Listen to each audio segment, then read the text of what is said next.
What's going on, guys? Welcome back to another episode of the Post to Post podcast. This week's episode is episode 84. We got a Metropolitan Breakdown with me, as always, my co-host Matt Small, and we have a special guest this week, my buddy Pat Norton. Hey. What's up, everyone? Thanks for coming on. Mm-hmm. Yeah, thanks for having me.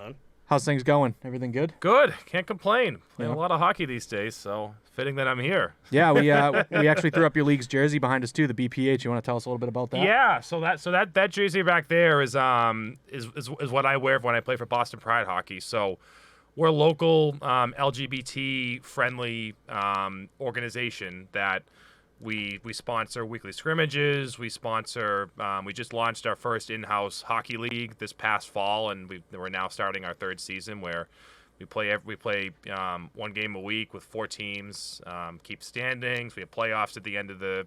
We do a season from fall to winter. So right now we're going to run from September to December with championship games right before Christmas, and we'll do another season right after that. From January to April, and again championship games, and it's a really fun environment. It's I joined them in 2019 as just to kind of find a different, more inclusive space to play hockey than what you might typically get playing like a men's league or other sort of pickup skates. So it's been a really positive experience. We have so many great people in the organization that have just been really welcoming and accepting. And in the time since I've been there, I've slowly and gradually become more involved, joining the board, getting more involved with organizing different skates and events we do, social events outside of the rinks and things like that. And it's just been a really, really good experience. I can't say enough good things about them. So That's awesome. More than happy to represent them here, and definitely I'll always appreciate an opportunity to spread the word about what we do.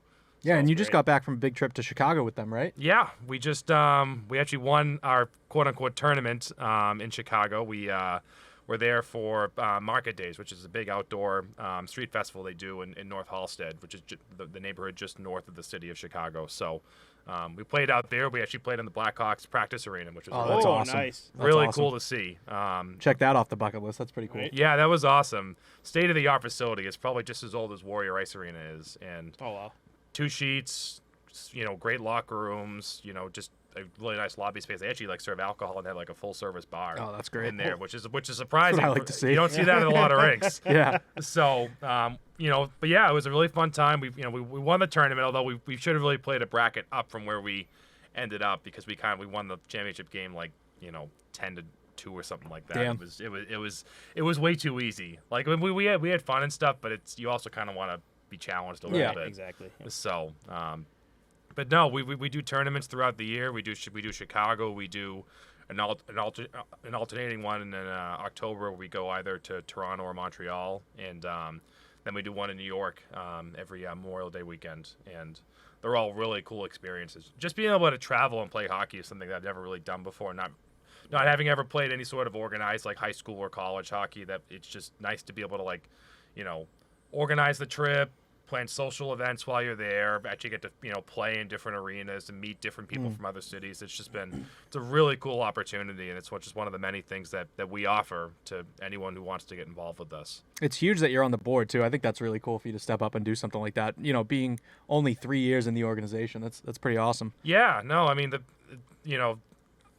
I kind of looked at it as a way to kind of fill out my schedule a little bit beyond work. I've talked to so many people that have really enjoyed working for a nonprofit, getting involved in some sort of local, club or sports team or whatever it is. And this felt like a natural progression to kind of, I already love the organization. I love playing with them, and I've gotten to know everyone really well, that it felt like a nice step forward to, sort of add my imprint to, the things that we do. And a lot of it is behind the scenes work, organizing signups for the skates we do, and making sure that we have, referees and venues lined up for different places we go to. And it's just nice to feel like you're making an impact, and you're helping perpetuate the inclusive environment that we promote. So yeah, Right? That's awesome. That's awesome. And it's just right now, this is something kind of new, just it's just coming up, and the fact that you're a part of something just so early too, such an innovator. Right, exactly. I mean, we've been around since I think 92, but the organization didn't really have a presence up until I'd say 5 or 6 years ago, when the the organization kind of turned over. A lot of younger people joined, and people like who really wanted to promote the organization stepped up. Got things going with social media, with president, like setting up an awesome website and just getting the word out there about what we do, and especially can you plug that website for the listeners too? Yeah, I think I believe it's bostonpridehockey.org. Perfect. It's all one word, obviously. We'll have that link below for you listeners too if anyone wants to check it out and sign up. Yeah, but it's just we just have a really good group. I mean, the league that we launched last year, I think, almost doubled our members because so many people saw this as a way to be competitive with the hockey they play, but also to just get that much more involved with the organization, and it's a really fun environment. We play both games on Sunday nights, back to back, 7:30 and 8:30, and people who play the 8:30 game will show up for the 7:30 game to cheer them on. People who play the 7:30 game stick around and watch the 8:30 game. That's awesome. We all hang out in the parking lot after. People bring coolers and stuff like that, and it's just a really cool experience. It's also nice, Sunday nights can be like a really stressful time where it's like the weekend's over. Yeah. You're worried about Sunday going back scaries, to work. yeah. Exactly. So this is a nice kind of cure to that because you actually have something to look forward to end your weekend. Especially where everyone on every team knows each other, so there's not going to be really any issues within the league. So that's always cool to see. If I'm not mistaken, too, I think you had a little social media appearance on the Bruins page, right? Did you guys partner with them for an event? Just briefly, yeah. Good memory. So we had a skate with them, I think, last May, 2021, and we just had our second annual one this past May as well. And essentially, I think whether they reached out to us or we reached out to them, the Bruins and Nesson as well set up the Skate for Us at Warrior Ice Arena, where a bunch of a couple alumni from the Bruins, I think it was Andrew Raycroft and Andrew Alberts, and then a few players from the other Boston Pride hockey team, the women's professional team, showed up and essentially skated with us while we played against each other. We built two evenly matched teams, and they would add in a couple of ringers. Exactly, yeah. So that was really cool. They hosted it at Warrior. They gave us food and drinks afterwards. We socialized. We got to, for people that were new to our organization, it was a good way to meet everyone and kind of, actually get time to talk to people, learn about what they do and stuff like that. And it's got to be such a cool event for someone new to the organization too, to see something like that. It's pretty awesome. Mind-blowing. And Warrior is a great facility to be able to host it there and to be able to have like a really beautiful background to where we were playing was awesome. We actually had Tuukka come out and skate with us this past time around. Oh, wow. So he was really nice to do that. He was super welcoming, talked to everyone, wasn't just kind of, along for the ride or along for the appearance. He really wanted to be there, and everyone really enjoyed, getting a chance to meet him and play with him. I think that's part of the reason he got on that brand ambassador role too for the Bruins too. Yeah, it's pretty cool. I think that was the idea. Yeah, that was like one of the first things he ever did with that role. So that's awesome. It was a really fun time. That's something I say now that I live and die by. I've said this on my mic'd up episodes where I was like, a lot of my games like we lose, but I said this in my mic'd up where I said, I'd rather play for a losing team that loses all the time. That after the game, it was just a game. We're there to have fun, competitive fun, and we all know each other. We're all gonna bust balls, all gonna have a drink or just hang out after the game. I've on that mass goalie list that I'm part of, I've filled in plenty of times for these teams that are college guys or just guys that are good at hockey that come in, don't even say anything, just grab their shit, get on the ice, we'll blow the other team away, and then just come in, take off the gear and leave. Right. What are you doing? Yeah. This is just this is the type of hockey that not here to work out. Yeah, exactly. I'm not here to talk. I'm here to work out and win. See you later. I remember my dad telling me, especially when I was graduating college, he's like, the most fun you'll ever have playing hockey is doing pickup leagues and stuff after you graduate. Because you actually get time, like you said, to talk to people, you and I do a couple skates together, and a lot of the people overlap from skate to skate. So you really get to know people very well. And from a hockey perspective, you get to know how they play, and that gets really fun because you kind of get to learn how to play with other people. Yeah. And you get to play with people that are older than you but a lot more experienced than you, and you can learn a ton just playing, especially guys that played in college, and they don't have the same jump that they used to, but the hockey IQ is still there, and, they can still, deke you out of your shorts just because they're that much smarter than you. Yeah. So you learn a lot by playing with guys like that, and I love that. That atmosphere and what it allows you to do. Oh yeah, atmosphere, 100%. That's when I started with Sticky Socks. Just men's league, but you go into like a different mentality where just like you want to win, but the more you're there, you're like, oh, this is like guys who have families and stuff that this is like their time to come out, enjoy hockey with each other. Like there's this one Saturday I used to do every Saturday 5 o'clock at Quincy Youth, and this guy and his wife, that was like their time together to play hockey every Saturday, and I was like, oh, okay, this is like, you know, this is where it is, you know. I fucking love it, you know. That's pretty cool. And actually, you remind me of one good point too. One of the best things about BPH, especially in the last year and a half, is the amount of women that have joined our organization has been incredible. The league especially has done a really good job for that, for just, you know, really diversifying our player base, and it's fun. I mean, the way we build the teams in the league is that they're all balanced. So you get, you know, D-level players to B-level players, and it's almost similar to Stinky Socks too. Yeah, where like you know each player's skill level and where they're going to fit into the puzzle piece. Exactly, and the B players, you know, make the C and D players better because they play on a line with them and they teach them. That's one of the best things too. Our good players always want to help educate, you know, the players that are newer to the sport or just haven't played it as much, and you know, they'll talk to them on the bench. They say, hey, you know, you should have been here on this play, or hey, you know, talk to me if you're looking for a pass, like stuff like that they may not necessarily get if they're just playing with other D players, or if they're just playing at hours where the people, just like you said, aren't that friendly, and so they're not really, you know, passing on the knowledge. Right, exactly, 100%. There's a lot of hours where the players aren't that friendly, and they're like, you should have been there. Yeah. Oh my God. I've been screamed at before by guys. Oh yeah. It's like, you let that in. I'm like, dude, it's mentally. Calm down. But yeah, if there's anything else you want to add, I think we're ready to jump into the Metro breakdown. I think I'm good. I appreciate the opportunity to talk about, you know, BPH. Yeah. 100%. We could get back into it afterwards too. Absolutely. Just really end it off with that. We got a lot of cramming to do here, so Matt, you can take it away. A lot of cramming here. So this is what we've been planning on for the past few weeks here, and right before the NHL season starts, we're going to kick it off. So the 4 divisions, we're going to break those down. We're going to start with the Metropolitan Breakdown. The teams in the Metro are the Hurricanes, New York Rangers, Pittsburgh Penguins, Washington Capitals, the New York Islanders, Columbus Blue Jackets, New Jersey Devils, and Philadelphia Flyers. So I put this down here just so everyone can get a little take in with the guidelines here. So this is the roster, the 23-man roster. There may be a maximum of 23 players on each club's playing roster at one of each time in the commencement of the NHL regular season through the trade deadline. Prior to the start of the season, each club must submit to the NHL its opening day playing roster, which shall be comprised of more than 23 players. Each club must have a roster of at least 20 players composed of 18 skaters and 2 goalies. Players on injured reserve do not count in this 23-man limit. So this is the roster that we've come up, that's been up so far. You never know, toward like the beginning of the season there might be a few changes, but this will give us like a little more of an insight on what the teams are going to look like coming in. So we're going to start with the Carolina Hurricanes. Last season, they were first in the Metro with a 54-20-8 record, 116 points.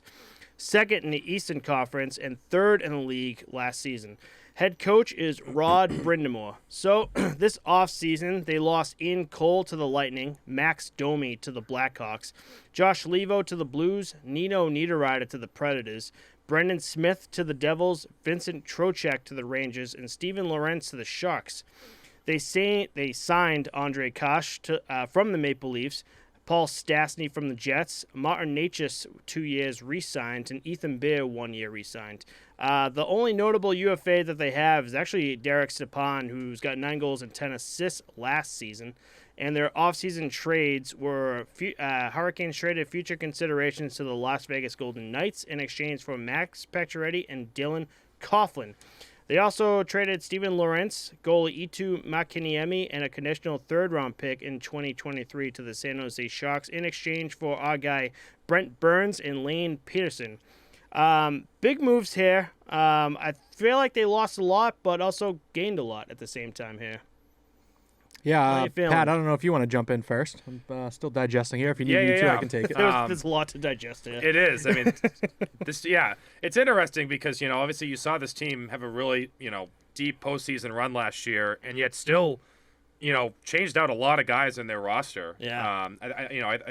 Trocheck you would think is a big loss, but, you know, adding a guy like Stastny I think is a really interesting impact. It's a guy that adds some grit, some size, that has some, extensive playoff experience that I think is going to go a long way for a team that, couldn't quite get over the hump. I mean, certainly they had their struggles on the road last year. Right. That I think that's going to be something they're going to have to, find a way to overcome come this year, especially with a much tighter division. And, Oh, yeah. it's going to be a lot harder to finish first in that division than maybe it was last year. Right. So, there's some other, seeing like Kotkaniemi potentially fall down the lineup a little bit is, speaks to just how deep they are, especially, and again, having a guy like Stahl still in the lineup, even at his age, he still contributes a lot that I think, you definitely can't underestimate, especially in a playoff run. So, I just think the standard has been set too high for the Carolina Hurricanes for too long. Last year, they really shined in the Metropolitan, taking first place.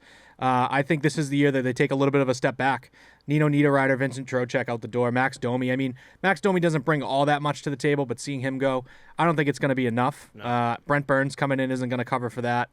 I don't know. I just think that, they're still going to be there. They're still going to be a playoff contender, but this isn't the team that's going to get the job done. Last year probably could have been, but it's just too competitive of an East team, and I just think it's a step back for the Carolina Hurricanes. I feel like Nino Niederreiter is probably the biggest loss they had. Yeah, 100%. Max Domi, I think a big name, especially for the Montreal Canadiens, but I think we're going to start seeing him getting bounced around a little bit in the league. That's how he already has been. He's such a suitcase at this point. Right. Yeah, Makes you kind of wonder, Yeah. But let's get into their roster. So Max Pacioretty is actually out with surgery and likely out for the first half of the season. He had 19 goals and 18 assists with Vegas last season. So we're going to be missing Max Pacioretty for half of the season next season. Sebastian Ajo is the team leader in goals last season with 37 and assists with 54. Big guy. Jesper Fast, 14 goals and 20 assists last season, which was his career best season. So you're going to see a lot of this throughout the Metro. A lot of these players that would either shock you or be interesting, that a lot of these players in the East, or the Metro, I should say, career best seasons that they've had, which kind of shocked me. I thought maybe career best season just in general because we had the shortened season last year with COVID. But I mean, some of these guys have been here for 8-10 seasons, and we're seeing guys just outplaying what they used to. So you're going to see a lot of this, which I thought was interesting, so I threw those in there. I would say probably, too, if you want, Matt, maybe just, touch here and there on some of these. Don't go, verbatim necessarily, because there's, a shit ton of stuff here. Shit ton, yes. Yeah. So moving off of just for fast, we have Seth Jarvis, Andre Kosh, Jesper Kotkaniemi. So he was second best. Oh, no, we'll move on from that. Sorry. Jordan Martinuk, Martin Natchez, Lane Pedersen, Jordan Stahl, Paul Stastny, Andrei Sveshnikov, and Toivo Turvainen. Those are the forwards on the team. Well, let's move on to the defenseman. Jake Gardner is actually out for the season with hip and back surgery, so we're going to be missing him. Ethan Bear, big man Brent Burns, Dylan Coughlin, Brett Pesch, Brady Skay, Jacob Slavin. And then for the goalies, you got Freddie Anderson and Antti Ranta. I think they're looking good, to be honest. The names... Yeah, I think they're still going to be there, but they can't repeat what they did last season. That's definitely not going to happen.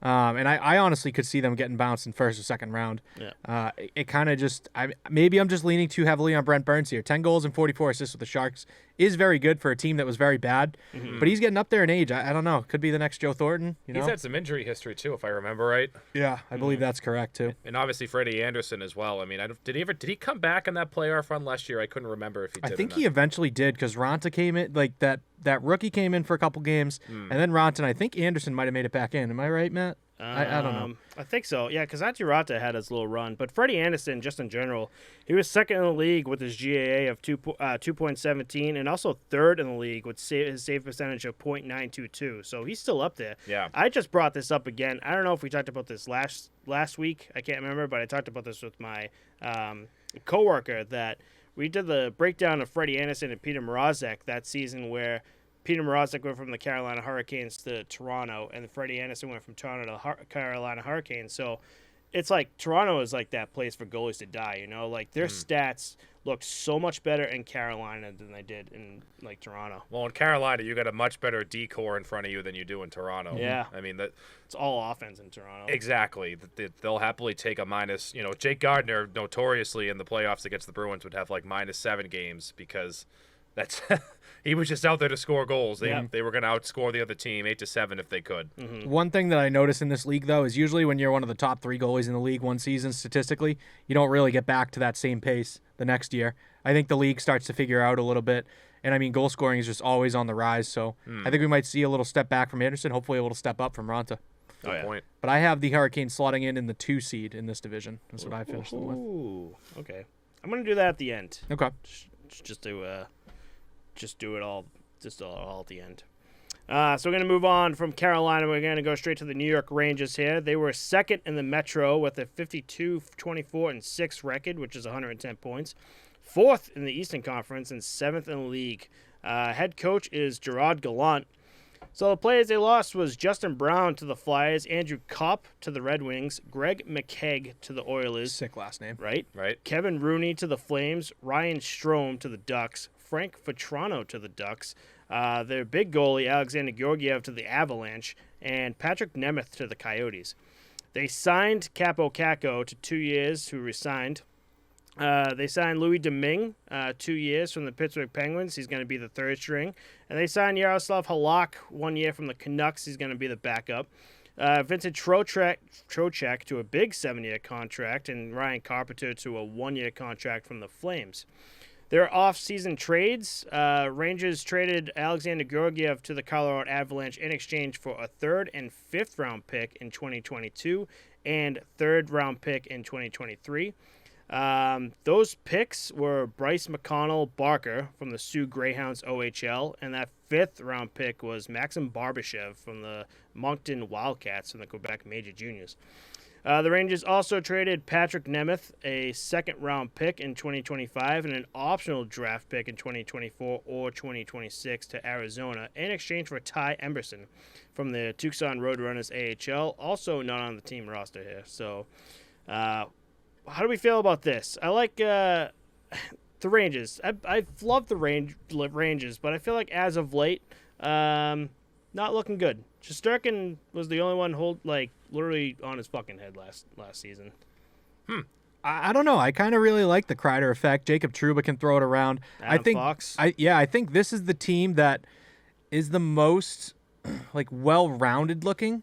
Like I think they're built like 5 to 10 year ago hockey team. And that could be their downfall because of all the speed in the NHL. Yeah. But they do have those guys out there like Sammy Bly can throw it, Ryan Reeves, like those type of players that'll just slow you up offensively. Mm-hmm. And I think Yaroslav Halak coming into backfill for Georgiev, honestly, he's not a Georgiev, obviously, but I think that he is that kind of goalie that can come into a new organization, and it doesn't really change anything for him. He'll just come in, do his job, and go home. And I think Shesterkin's going to step up this season. Yeah. See, Step up. How can he go? How can you go higher from Vezina Trophy kid? Yeah. See, I'm to me that this is the best team in the Metro. I mean, I just think they've been on the rise for a few years now. They've done an excellent job drafting and developing players, and Kreider and Zibanejad had monster years last year. Yeah. Panarin becomes the second liner, and he's still at the towards the end, but still in the prime of his career. Yeah. I think Trocheck is a really nice addition to add depth to your forward group. I mean, there's question marks with guys like Capo Caco and Lafreniere. They haven't quite hit their ceiling. I feel like, especially Lafreniere. Obviously, I think if I remember right, he was in and out of the lineup at times last year as a healthy scratch. Which is nuts to see him on the first line still, I know, right? But I think this team has a lot of potential, and I think again they've done a really good job building it. They didn't really lose anyone. You look at you talk about the guys they lost. Georgiev is probably the biggest notable guy, and he was the backup. Right. But he and Shesterkin were an excellent tandem. So I wouldn't count this team out. I think they're going to be right there at the top of the division. Still there. Yeah. I mean, You don't think? one thing I want to jump back to too. You said they're probably one of the best team in the Metro, and as good as that sounds, that's really not that great. There's no competition in the Metro, so it's I don't know. Let's see how it holds up against the rest of the teams in the East, right? Yeah. What do you think so? Well, see, I think the Metro is a lot deeper than I think you're giving it credit for. Okay. I mean, we'll talk about it Yeah, obviously, but I think we're 2 in, so there's a lot of teams that are going to be vying for at least for those top 3 spots and probably for a couple wild card spots as well. I just feel like this team and the Hurricanes team are the 2 teams that stand a good gap above the rest of the Metro. That's just my take on it. But Okay. that's funny. Flyers fans here. Yeah, right. Oh no. All right, so we're going to start with the roster here. The forwards are Sammy Bly, who's actually returning from injury. He only played 14 games last season. Ryan Carpenter, Philip Hedl, Barclay Goudreau, Capo Caco, Vitaly Kravtsov. So this name came up when we talked about him last year. This is the player who refused to be sent down to the AHL last season, told everyone to screw off, and jumped over to the KHL. And they're just like, yeah, let's sign this guy who fucking dusted us. And so He's got heart. He's got heart. grit. Yeah. So he wants it. He recorded 6 goals and 7 assists for the Chelyabinsk Tractor in the KHL. Your favorite team, the Choo-choo. Tractors. Choo-choos. Our boy Chris Kreider, Alex Lafreniere, Artemi Panarin, Ryan Reeves, Vincent Trocheck, Mika Zibanejad. For the defensemen, we have Adam Fox, Zach Jones, Ryan Lindgren, Keandre Miller, Braden Schneider, Jacob Trouba, and goalies Igor Shesterkin and Yaroslav Halak. Yeah, I mean, they definitely have some depth there. They definitely have the guys. I did this too, which is the worst part, and I totally forgot about Adam Fox. You were talking about guys. I'm like, oh, that's right, Adam Fox is on this team. Yep. How the fuck did I forget about that? He is the guy on this team. He is Well, the guy. I think it's between him and Kreider. I think, Yeah. right? Yeah. For like the guy. Zibanejad is such a good player, but he's so He's unbelievable. under the radar. Yeah. You know what I mean? He's not taking the spotlight. No. You know, like the Panarin high kick. Like that Yep. guy's spotlight central. I love that. Yeah. It's so cool. No, this team is a really deep D core. I mean, you talk about like this. Their top 4D is the kind of top 4D you'd want to build. You got Trouba back there with some size and some grit. Lindgren can play a tough game as well, and I think the Bruins miss having lost out on that trade, the Rick Nash trade from years ago, is how they got Lindgren. But Fox is a perennial Norris candidate at this point. Keandre Miller has turned into a really solid defenseman, and I don't know much about the guys in the third pair, but having a top 4 like that is really helps you go a long way. All right, 100%. And you got Chris Kreider here, who had 52 goals last season, which put him 3rd in the league. So, big guy here, Chris Kreider. So, yeah, they're looking good. Sammy Bly coming back. I wonder how he's going to go. You missed like almost a full season here, and you kind of throw him back into the Wolves here. See, some guys can do it. Some guys can miss a whole season, go right back to it, and some guys will come back and not be warmed up to it, Yeah. I think he's another guy that'll get a little leash in getting back into it too. Like he's not one of those guys that are looked at under a microscope. Like he has his role, his job to do, and if he gets the job done, no one's really thinking about it. Yeah. Interesting. You writing down your 1 through 8 yet? Oh, I got it already. You already got it? Okay. I think I might surprise both of you with mine. Probably scroll down and see mine and be like, what the fuck? So we're going to move on to the Pittsburgh Penguins here. They were 3rd in the Metro with a 46-25-11 record, which is 103 points. 7th in the East and 12th in the league last season. Their head coach, Mike Sullivan, actually just signed a 3-year extension. The Penguins lost Louis Domingue to the Rangers, Mike Matheson to the Montreal Canadiens, and John Marino to the New Jersey Devils. They signed Kasperi Kapanen, 2 years, who was signed. Yevgeny Malkin is actually back, re-signed with 4 years. Denton Heinen re-signed with 1 year. They have Dustin Tokarski, 1 year from the Buffalo Sabres, which kind of shocked me. Jan Ruda, 3 years from the Tampa Bay Lightning, and Drake Kagula with 1 year from the Buffalo Sabres. Their current notable UFAs. Big one here, this is still shocking the shit out of me, is Evan Rodriguez, E-Rod. He's got 19 goals and 24 assists last season, and for some reason is just sitting there at the UFA. They also have Brian Boyle, a guy from Hingham, Mass. here. The 37-year-old has 11 goals and 10 assists last season. E-Rod is still just shocking the shit out of me that he's kind of just hanging out there. So they have 2 trades. The Penguins traded Mike Matheson and a 4th-round pick in 2023 to the Montreal Canadiens in exchange for Jeff Petrie and Ryan Poling.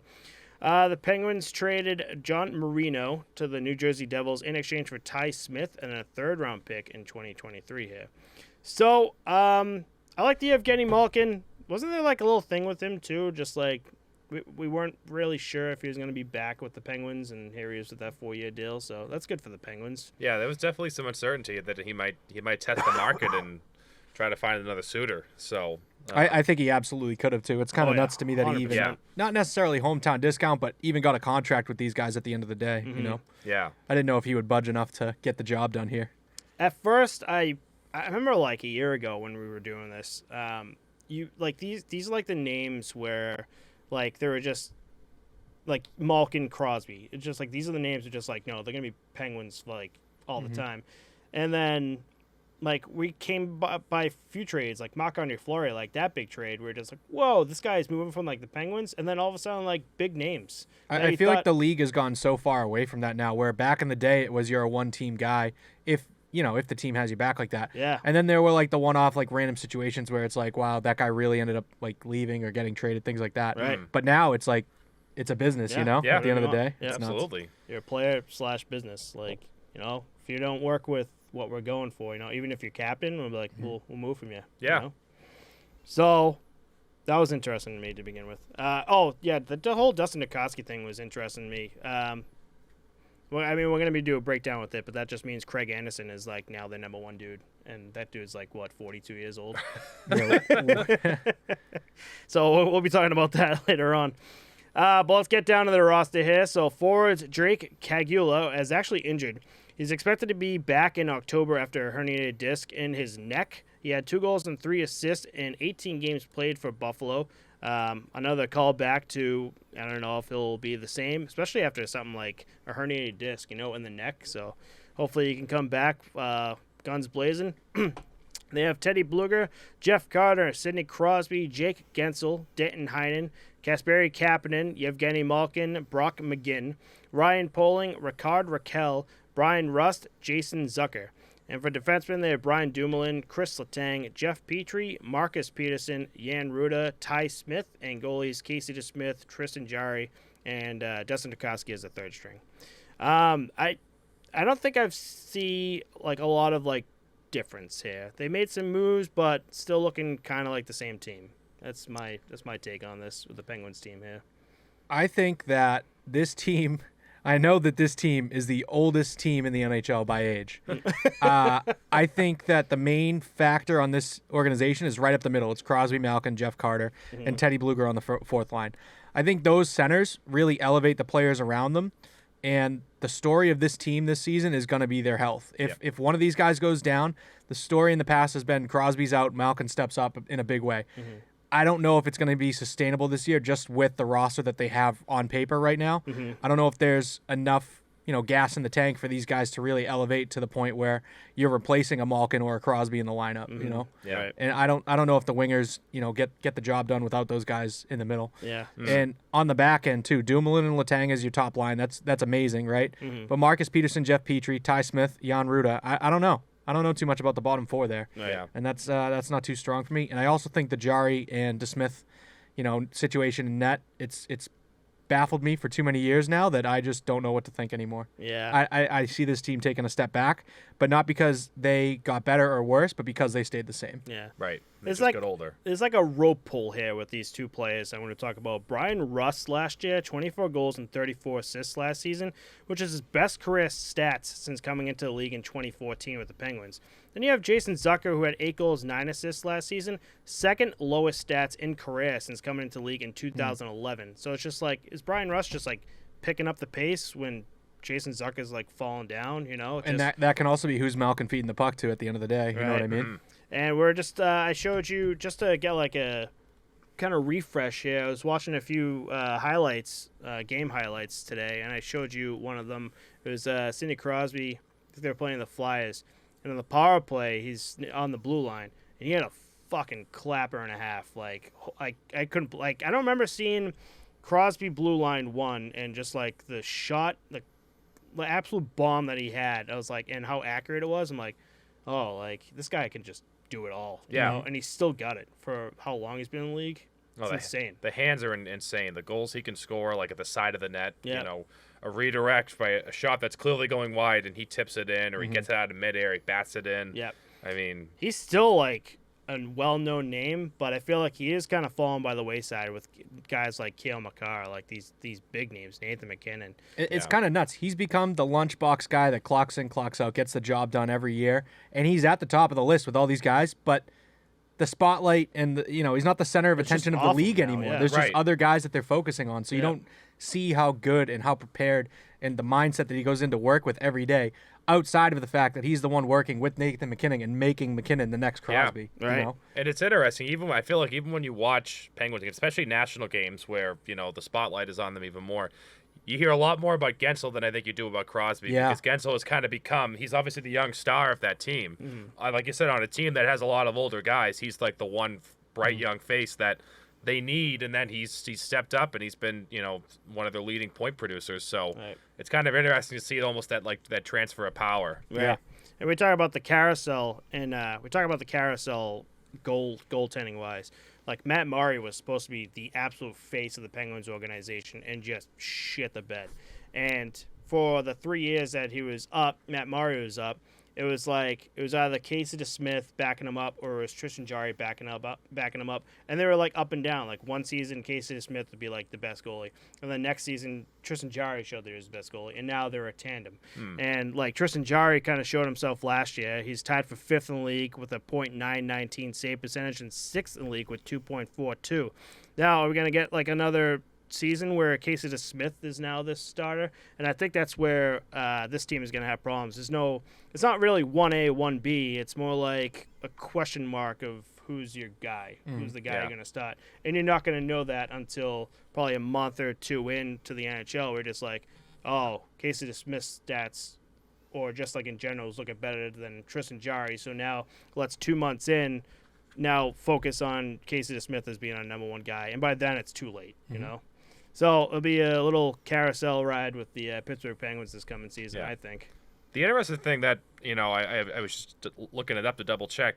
Mike Sullivan, who you mentioned, has just got a 3-year extension. He's been there since 2015, and I feel like we've heard it talked about before that coaches kind of have a shelf life of maybe like 5 to 6 years. Yeah. This is year 7 for him, so it'd be interesting to see if not necessarily if there's like turmoil in the locker room, but if the team has a tough start because of injuries, just a really tough division, does that kind of put pressure on a guy like Mike Sullivan, or are they comfortable with him because they just gave him an extension? Just something to keep an eye on. Right. The only thing I think with that is Mike Sullivan gets a 3-year extension, and right now it's the same team from last year, and they're the oldest team in the league. They've only really known this guy, like these players, right? So there's no core shakeup of like a young guy coming in and being like, well, fuck this guy. Like, I'm going to start ignoring him. Yeah. But he probably has to be one of the longest tenured coaches in the NHL at this point because of how many guys are getting canned. It seemed like last season, half the coaches got canned around the league. Yeah. I feel like it's flown under the radar because I had to look it up, and I'm like, he won 2 cups with them, and you had to think back to when those cups, when they won those cups. You're going back. 2015 was the first one, and then 16. So I don't know, something to keep an eye on. Yeah, definitely, 100%. So let's move on for the Penguins here. Let's get into the Washington Capitals. They are 4th. They were 4th in the Metro with a 44-26-12 record, 100 points, 8th in the East, and 13th in the league. Their head coach is Peter Laviolette. Let's get into their players lost here. So they lost 3 goalies here. Phoenix Copley to LA Kings, Ilya Samsonov to the Toronto Maple Leafs, and Vitek Vanacek to the New Jersey Devils. They also lost Michael Kepney to the Seattle Kraken and Justin Schultz to the Seattle Kraken. They signed Marcus Johansson to a 1-year deal. Matt Irwin to a 1-year deal. They signed Darcy Kemper for 5 years from the Colorado Avalanche, and also goalie Charlie Lindgren, which is 3 years from the St. Louis Blues. Eric Gustafson to a 1-year deal from the Chicago Blackhawks. Henrik Borgstrom, a 1-year deal from the Chicago Blackhawks. Dylan Strome, 1 year from the Chicago Blackhawks. And Gabriel Carlson, 1 year from the Columbus Blue Jackets. They have 2 trades here. The Capitals traded the 2024 second-round pick to the Ottawa Senators in exchange for Connor Brown. And the Capitals traded Vitek Vanacek, add that to the list, and 2022 second-round pick to the New Jersey Devils in exchange for 2022 second-round pick and 2022 third-round pick. The Capitals' second-round pick was defenseman Ryan Chesley from the United States National Development Team, and the Capitals' third-round pick was forward Alexander Suzdalev from the Sweden Junior League. I don't know what the hell the Capitals are doing. They're just like, fuck it, get rid of every goal. We need to do something. I don't know what to do. They just flip the bird to all their goalies. So you guys suck. You guys suck. Get rid of them. And then it's like Chicago getting rid of guys. We'll take a few. Gustafson, Borgstrom, and Strome. I'm curious what they're doing.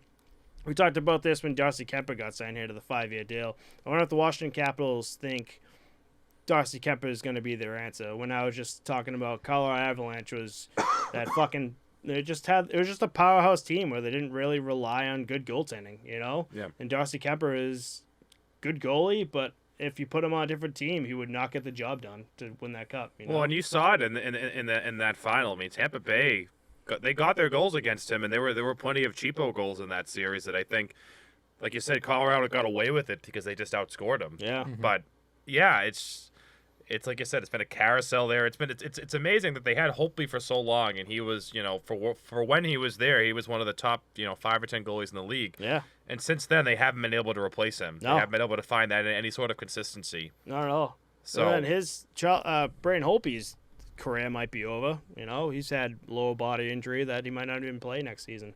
It would be nice to see a team take a goalie, like draft them, develop them, make them their guy, and really buy in on them. But like, I think they just treat them like assets so much in this league now, where it's like the second that they're like hot, if you've drafted and developed a guy and made him good, you can ship him for another piece. Like, do it, because you can get another guy to come in and like backfill and and do an all right job. You know what I mean? Yeah, right. I just think that you can sell high on goalies in this league when they're showing they're that they're hot, and then they usually cool off a little bit. You know? Right. Yeah. But I mean, let's take a look at this team. For I can never say that one. For Havery and John Carlson as a top D pair, Orlov and Jensen, Gustafsson and Van Riemsdyk. I think they're looking pretty good defensively. And I mean, Darcy Kemper as your starting goalie, I think it's going to be okay on that end. The forward depth, I don't really know here. I mean, it just seems like Pittsburgh 2.0. Yeah. Anyone else? Yeah. Yeah. I mean, Yeah. I think it's an aging team. It's a team with health questions. I mean, Backstrom isn't even starting the season. Yeah. So, you definitely have to ask the question of, will Ovechkin put up the same rate of production that he's used to when he doesn't have him feeding him? Well, let's talk about two more players that are out injured too. Nicholas Backstrom, Tom Wilson, and Carl Hagelin are both. All three of them are going to be out. But also, that could be the rejuvenation that the team needs to see those three guys coming in, where Pittsburgh is kind of up against the ropes. They don't have guys coming in. They're just hoping no one goes out. Right. These guys are going to have these players get added to the roster as the season goes on. So that could be the blessing that this lineup needs, Yeah. Maybe. I don't know. I might don't be know. living on a prayer right there. Well, Right. I mean, I wonder how much you can get out of a guy like Dylan Strome as a second-line center. I feel like he kind of underperformed in Chicago. Maybe not underperformed. I don't quite know what his expectations were. But, he's going to carry a line with Anthony Mantha and TJ Oshie, two very solid wingers, but, guys who probably need a playmaker around them to get them the puck. So, it'll be kind of very interesting to see if that line can produce like they're going to need to. That's very true. I was thinking the opposite way, where Oshie and Mantha would step up and cover for Strome. But you're right, because those are the guys that they need the puck passed to put the puck in the net. So, I mean, you're going to need big production out of Strome at the end of the day. Not from goals, just assists at the Right. Yeah, Mantha needs to come up too. I was looking at his stats. It's fallen since he's left Detroit in that big trade. He needs to really step up his game. Because he looked. Sorry, he looked great when he came over. I think it was not last season, the season before the trade deadline. He lit it up. But then, like you were going to say, he had just had a poor year last year. I think injuries hurt him as well. Yeah, 100%. And then you have TJ Oshie here, who's last season 11 goals, 14 assists, second career lowest since entering the league in 2008. So these guys are just not picking it up. And say you're not picking it up here, Tom Wilson, like he's been just unbelievable, especially last year. Sorry, I just missed it here. He had 24 goals, which was third team best, and 28 assists, which is fourth team best. So like that's just a big hit. And those two other players, Anthony Mantha, TJ Oshie, are not helping pick up the team. So it's just like, what are you doing? You're gonna just rely on Ovechkin and just sit on his ass there and the. What do you call it? The Oval Office there? Yeah, literally, in Washington, too. Yep, That's he just great. sits there. I love that. It's incredible. I'm going to put that as like my fucking screensaver or Dude, something like that. you could comment that on every goal he scores this season on like an Instagram page, and it would be the top comment every time. Right. Hashtag Oval Office. Oval Office. It's incredible. Like, they're on the power play. They'll be on the power play, and just watching Ovi, who is just an absolute, like, just top predator for like the power play goals, and like no one's covering him. Like, no, he's just sitting there, just like, I'm just gonna wait for the puck to come to me. And goalies get across and they see the shots, and it still goes in because his accuracy is very underrated. He can pick his spots as much as he just beats him with power. Yeah. He knows how to pick a short side shot when he's in his little, like you said, his Oval Office there. And what's funny is he hasn't been like the front and center guy for those kind of videos. You see like the stick handling drills with Kane. Like if you set up like a one-timer where he's like picking certain like water bottles off the top of the net, like he could go across the top Right. of Oh the my hit every God. time, you Yeah. know? That would be insane. a fun All-Star Games, like, skill competition. Yeah. To add something like that in. Yeah. You ever seen the video of Ovechkin and his son? I can't remember how old his son is now, but he's now showing him how to take shots into like the empty net. And Yeah, he's like, yeah. God, we're gonna see like another Ovechkin coming to the league. Like he's gonna like top his dad, you know? Be Yeah. like, holy shit. That is going to be cool because I feel like Russian culture too. Like that son is going to want to fill those boots. You know what I Right. mean? He's going to want to be that guy next. Oh yeah, Yeah. 100%. But let's move on to the New York Islanders. They were 5th in the Metro with a 37-35-10 record, which is 84 points. 9th in the East and 20th in the league. Their head coach, Lane Lambert, that's a weird, Lane Lambert here, replaces Barry Trotz. Wild. Wild. I loved Barry Trotz. Yeah. We talked about how much I hated this. I can't believe they got rid of him. Like it wasn't his fault that the team underperformed. I don't think personally. No. Nope, not at all. So they lost Austin Sharnick to the Detroit Red Wings. They signed Noah Dobson, which is 3-year re-sign. And then they also signed Alexander Romanov from the Canadiens for 3 years. The only notable UFA that they have is Zdeno Chara, who had 2 goals and 12 assists last season. I think this is it. I think Zdeno Chara is going to be hanging him up unless for some reason another team is just like, we'll give you another go. They traded for their trades. Islanders traded their 2022 first-round pick to the Montreal Canadiens in exchange for the 2022 fourth-round pick and Alexander Romanov. Islanders' 22 fourth-round pick was defenseman Isaiah George of the London Knights in the OHL. Again, we talked about the Islanders before, and it's just a team where they are set. They don't really need to do many moves. Let's run it back. Yeah. Let's run it back. This is my team this year. I'm telling you. Coming Dude, back? The same squad as last year. This team is so solid on paper. Like, I can't point out a weak spot as a forward, personally. I don't think there is one. And on defense, I mean, they have Pelech and Pulak as their second line. Like, Yeah. I think they're going to be really good this year. I think Varlamov might kind of suck, but other than that, I think they're going to be really good this year. Man, we're rooting for New York Islanders 2 years ago. Yeah, That whole and last year, and then they shit the bed. thing. Yep. Yeah. But I think this is the year for them. This is like the team, the guys to get it done. I don't really understand the shakeup in Barry Trotz. Like keeping him for another year would have been nice. I think to see him, get a real opportunity with this team, the way it's set up. But, Right. Yeah. I'm just looking at the forwards here. Look at the names here. Not the Josh Bailey that's going to be with us later on, but Josh Bailey, Matthew Bazzell, Anthony Beauvillier, Casey Chizikas, Cal Clutterbuck, Anders Lee, Matt Martin, Brock Nelson, Jean-Gabriel Pajot, Kyle Palmieri, Zach Parise, Oliver Wahlstrom. That's their forwards. How many names are like high-end names that you know of, Just like big names. I just don't think that there's a weak spot on that top 12. Nope. Like all 12 of those guys. Yeah. See, the interesting thing for me is, I agree. There are a lot of names but if I consider, let's say a Johnny Gaudreau, who we're going to talk about, as like an A player, but Barzal to me is maybe a B plus, but a lot of these guys are like B players, and so I question whether or not they're going to have the goal scoring production. I wonder, and this has kind of been their problem in the playoffs, is they try to win games like 1-1, or 2-1, Yeah. or we used to always say with Chloe Gilly, to try to win a game 0-0. Yeah. So I wonder if they're going to struggle a bit because they have that extra punch. I mean, I think they were rumored on being in on Kadri for a while, and I think that would have been that would have put him over the top in many ways. But I also think that Kadri's one of those guys that, like, as good as he is, he's still not the A. He's the guy that goes with someone else. that's true. Yeah. But it's funny that you pointed out Barzal as being like the B plus guy when he's the second line center. Like, Right. that's so weird. You're right. There isn't like the star power. It's kind of like the Carolina Hurricanes of a couple of years ago that like didn't really have the star power, the name, the presence. It's just like everybody does their job so well that like they think they don't need that guy. But Yeah. who knows? Kadri's that Nick Backstrom to the Ovechkin. Right.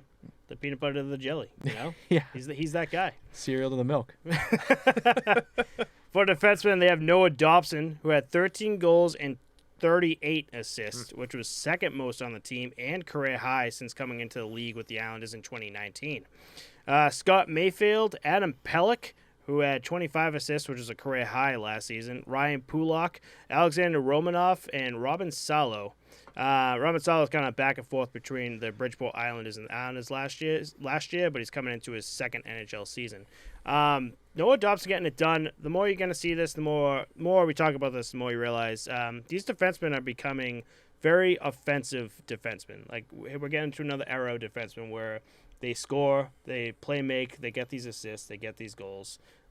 It's a lot. You're going to see, like, these old guys, like Zdeno Chara, who's just not used to it, who's got, like, 3 goals in, like, 3 seasons, you know? The guys, like, the older guys like Chara that are getting replaced by these new defensemen, it's almost like the defensemen are as good as the forwards because of how shifty and how, like, confident they are with their puck skills and their edge work. They can be the last guy back on the blue line on the offensive side and just deke a forward out because, like, they know that they can do it. And it's crazy to me that they're doing that because in men's league, in any league, if like the coach sees them doing that, 9 times out of 10, they're like, what the fuck are you doing? Like, you're the last guy back. You turn that puck over, that's like a breakaway, you know? Yeah. But these guys are so confident in their abilities that is the new standard in the NHL. You need to be able to work like that on the blue line. It's nuts. Right.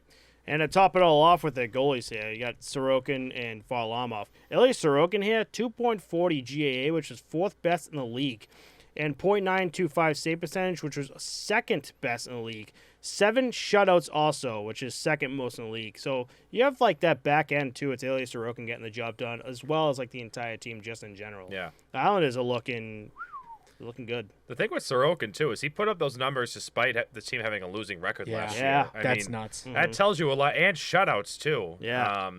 I know the team had a really good, if I remember right, they had a really good end to the season. Yeah. They could, there were times when you were like, are they going to make a push for a wild card spot? Are they going to be able to climb up? But it didn't end up happening. But Right.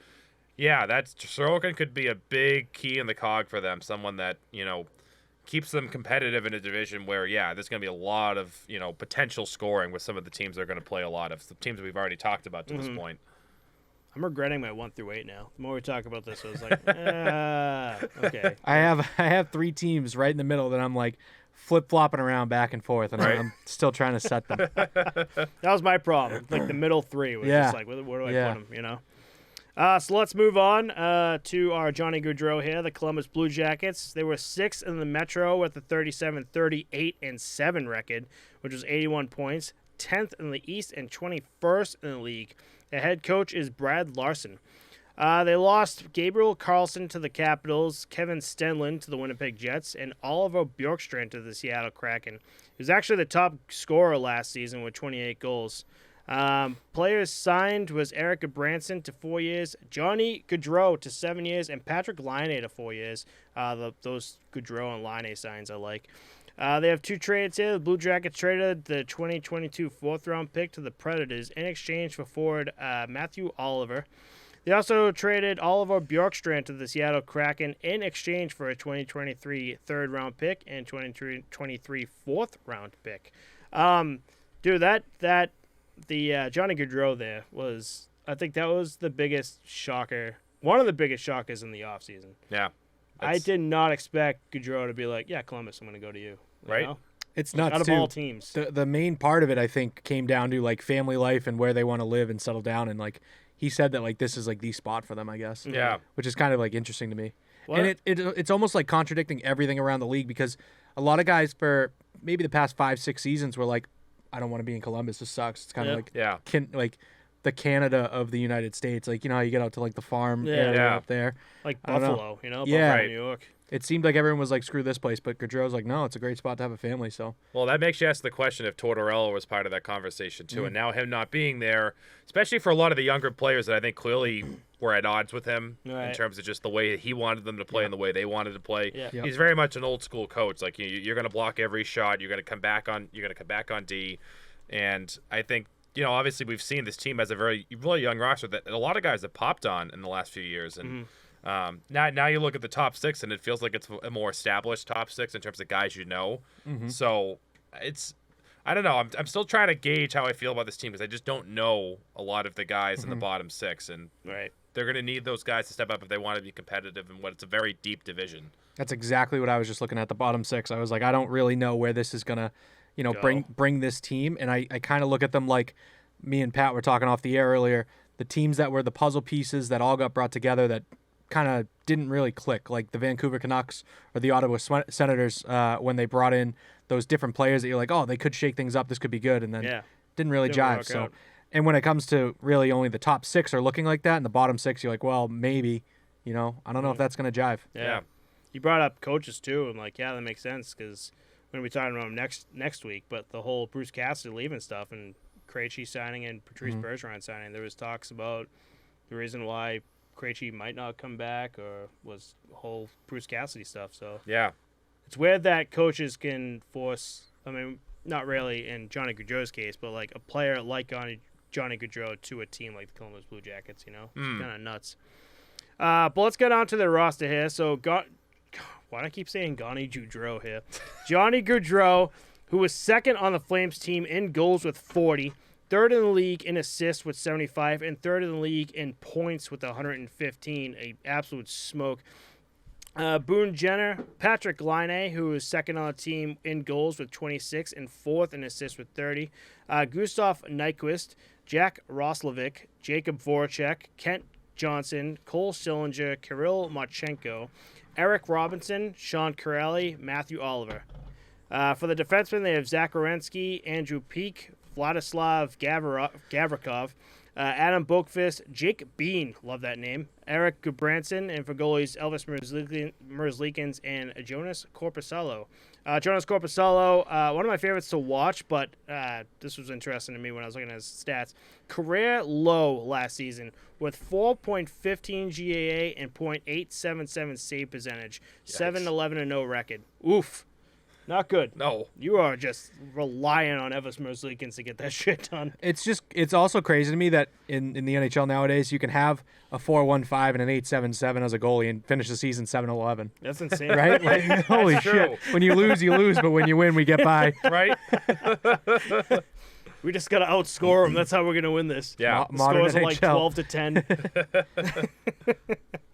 Just insane, But I don't know. Like, this is the we've talked about this. Is one guy going to make a difference here? Is Johnny Gaudreau going to come in and for some reason be that god that just like turns an entire team and roster around? Kind of was in Calgary. Yeah. Like he was there long enough that over time the organization kind of flipped, don't you think? Yeah. Well, and I think you could Patrick look at it. wasn't Patrick Laine supposed to be that guy when he came over from the Jets? Yeah, but I think they realized they need another piece for that guy. That's what I was going to say. I think you look at what Gaudreau did for a guy like Sean Monahan at Calgary. Yeah. Perennial 20-goal scorer. Laine's got far more skill than he does, and I think they've been looking, like you said, they've been looking for that piece to go along with Laine. Not to mention he's finally, out from under the Tortorella, Thumb. Yeah, just a guy that he clearly didn't like. And I think it's going to be interesting to watch those two guys play together, both in the even strength and the power play. I think that could be a real game breaking potential. And you know what? I don't know if there's another player in the league that is more of a polar opposite than Tortorella than Laine. Oh, like God, he's yeah. so like fashion forward, like flashy off the ice, like kind of video games too. I think he's into. He wears hoodies under his jersey during Yep. practice. And then Does he like. really? And then like goes the extra mile on offense, but like doesn't give it 110 on defense. Like it's like the exact opposite of a Tortorella player. you know? Yeah. So it really comes to show what it's like. I mean, I think Tortorella again was the reason why Bobrovsky was just like, I need to get the hell out of here. Bobrovsky and what's his name? Well, They're just Bobrovsky wanted Panarin. $10 million a like, year. want $10 million a year and shit the bed for 1 year, and then the next year is like, I should probably play. So I do want to go back to Voracek here. His stats were actually interesting to me. So last season he had 56 assists, and I was like, well, that's a lot. But he's also a player whose goals haven't been the same, but assists have stayed in the 40-plus range since 2013. Wow.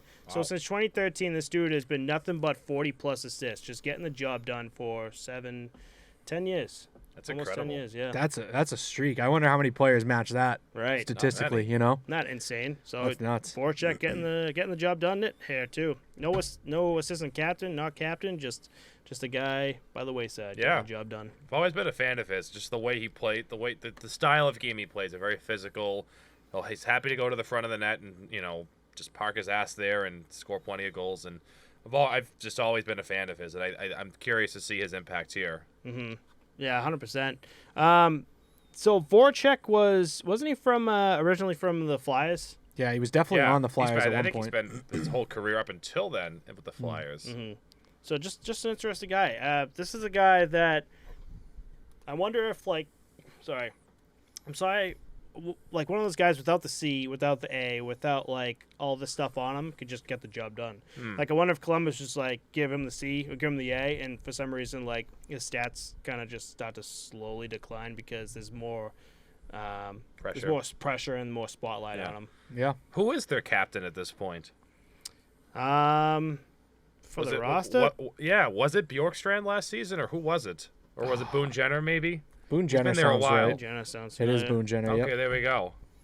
We actually did a thing a few weeks ago where there was a lot of teams without captains currently. Yeah, I think there were like 6 or 7. Yeah. Wow. The Rangers finally named one. I thought it was kind of cool that they had like a running streak of seasons without a captain, though. Like, Yeah, just don't have. I guess the rule is, I guess you have assistant captains, you're good to go. But captains are just like, I didn't know about that. I can't remember how we got into this rabbit hole, but I looked it up and I was like, whoa, there's like 11, again 12, something up there. I think that can also No go captains. to my point earlier about the modern NHL where one guy doesn't stay with the team for his whole career, like a business model, and that leaves the whole of like, who do we really want to put a C on if we're going to get rid of the guy next year? What does that say? If we Right, make this yeah. guy our captain and then we sell him, you know? Well, that's just it. Yep. So So you're ready to move on to the next two teams, let's do it. the New Jersey Devils and your Philadelphia Flyers, who I guarantee you are on that bottom of the list you wrote.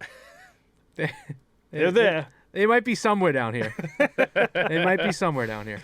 All right, so let's do the New Jersey Devils here. They were 7th in the Metro with the 27-46-9 record, which is 63 points. 14th in the East and 28th in the league with head coach Lindy Ruff. They lost goalie John Gillies to the Coyotes and Colton White to the Ducks. They signed injured Miles Wood, who was signed to a 1-year deal. Jesper Boquist to a 1-year deal. Jesper Bratt, 1 year. Tice Thompson, Vitek Vanacek from the Capitals with 3 years. Brendan Smith, 2 years from the Hurricanes. And Andre Palat, a big one, for 5 years from the Lightning. There are notable UFAs, PK Subban, who had 5 goals and 17 assists last season, and I kind of want to go down a little rabbit hole, not really anything crazy here, but the UFA goalie is Corey Crawford. I got to this, and I'm like, Crawford, isn't he Chicago? So he retired, but fun fact, signed a 2-year, $7.8 million contract with the Devils for the 2020-21 season. Never played a game and announced his retirement in January 2021, literally because he doesn't want to play anymore. He's just like, I've done all I can to the game of hockey, and I'm just done. And just like retired, took the money and skedaddled. Imagine that. Yeah, it's like the Lundqvist scam. That's like the Lundqvist scam. That's the Bobrovsky move, except he doesn't even have to play. I think I don't want to say anything, but I think Corey Crawford got the bigger deal out of this. No shit. Henrik Lundqvist had to get new gear and at least come in to practice a bit. Hey, you know why Crawford's Crawford like- got away with this? It's because he's got the cup and Henrik didn't. Yeah. Henrik could have done this if he got the cup. Yep. Crawford was like, all right, I signed this, and like a week later, it's like, hey, I'm not feeling well. I'm going to retire. So they had a few trades here. The Devils traded the 2022 second-round pick and 2022 third-round pick to the Washington Capitals in exchange for goalie Vitek Vanacek and the 2022 second-round pick. The 2022 second-round pick that they picked was defenseman Seamus Casey. The Devils also traded Pavel Zacha to the Bruins in exchange for Eric Haula. We'll be talking about him. The Devils traded Ty Smith and the 2023 third-round pick to the Pittsburgh Penguins in exchange for John Marino. John Marino, Eric Haula are big, good pickups. We talked about Eric Haula last season where he kind of came out of fucking nowhere for the Bruins. I'm like, is the Bruins just that bad, or is just Eric Haula like that guy that's just like coming up? And Bruins sold high on him when they had the chance. Yeah. Yeah, I think it was an opportunity for Haula where we were kind of weaker up the middle a little bit, especially that third line center role hadn't really been solidified. So he did build his stock up a bit. And, you know, a Zacha Haula trade, I think the Bruins end up winning in the long run. But short run, I think Haula's a very good plug-in for the Devils here. Right, Yeah. 100%. This is another team where top 6 really good, bottom 6, You know Yeah. what I mean? Yep. Not a lot of, firepower on this team, I don't think. Dougie Hamilton's a big question mark. I think he had a very good year last year, but it seems like just a weird career. Like, I put him and Max Domi in the same, like, box right now. Yeah. Like they're kind of having weird careers just Yeah. in general. I want to go back to Dougie Hamilton here. I have lowest stats since his 2013-2014 season. So really falling down here. Yeah, that's pretty big. And new goaltender in net too, Vitek Vanacek. Mackenzie Blackwood, I don't know, man. Like nothing really screams success with this team to me. Yeah. Not in a bad way. I mean, I don't mean it negatively, but I just don't. I feel bad for Jack Hughes at the end of the day. Yeah, 100%. it just feels like a middling team, like they've been for what feels like the last 4 or 5 seasons. There's promise. They have younger guys like Nico Hischier and Jack Hughes, but they haven't really taken over the team yet. And I think part of it is they maybe just haven't been surrounded with talent that can kind of elevate them a bit. Yeah. Right. Yeah. Give them some protection as guys developing the league to allow them to find their game. Right. Whereas when Hughes came in, they expected the world out of him Yeah. pretty much right away, Yeah. and you saw that he struggled, and I think those two things were connected. And I think those two guys, Hughes and Hischier, are the guys that they look to elevate the rest of the line, where those are the players that me and you think that the rest of the line needs to elevate them. Yeah. And Andre Palat's a great sign, but that's 1 out of 4. You know what I mean? Right. 100%. But I feel like if you slap this team in one of the Western conferences, they might fare a little better. You know, it's Yeah. just they're in the world of the East, and it's just they're Yeah. not going to be able to get over that hump. I don't think with this roster. yeah. Right. So I want to do a callback here when I was talking about career best stats, and this team has a few here. And for the listeners, I want to go down the list of the team here. So they have Miles Wood, who we talked about, who's injured. He had a right hip injury during the last preseason, needed surgery, and there's still no timeline for his return. We talked about Andre Palat, who had 18 goals and 31 assists last season. Nico Hischier, he had 21 goals and 39 assists last season, which was career best stats since entering the league in 2017. Jesper Bratt, 26 goals, tied for team best, and 47 assists, team best and career best stats last season. You have Yegor Sharangovich. Jack Hughes with 26 goals, tied for team best, and 30 assists, which is career best stats last season. So big come up for Jack Hughes here. I knew he was a big name back in the day when he was drafted. Thomas Tatar, Eric Holla, coming off, again, his second best career season with 18 goals and 26 assists. Andreas Johnson, Jesper Vokvist, Michael McLeod, Nathan Bastian. For the defenseman, you have Ryan Graves, Dougie Hamilton, again, with the lowest stats.